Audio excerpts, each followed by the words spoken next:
श्री केतुकवचम् विनियोगः।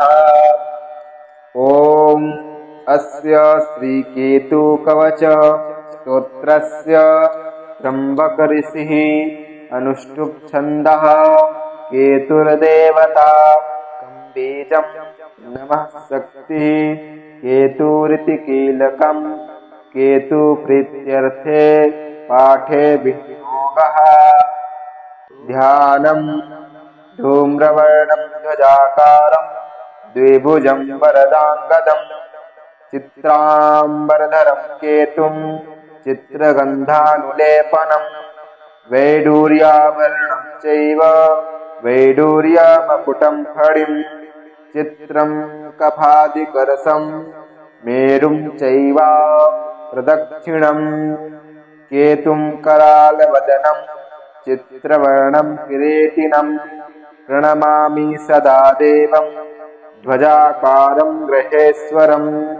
अथ कवचम् चित्रवर्णः शिरः पातु हालं धूम्रसमुद्यतिः पातु नेत्र पिङ्गलाक्ष श्रुतिमेरक्तलोचनः घ्राणं पातु सुवर्णाभ चिबुकं सिंहिकासुतः पातु कण्ठं च मे केतु स्कन्धौ पातु ग्रयाधिपः हस्तौ पातु सुरश्रेष्ठ कुक्षिं पातु महोग्रः सिंहासनः कटिं पातु मध्यं पातु महासुरः उरु पातु महाशीर्षो जानुनीमेति कोपणः पातु पादौ च मे क्रूरा सर्वाङ्गं नरपिङ्गलः।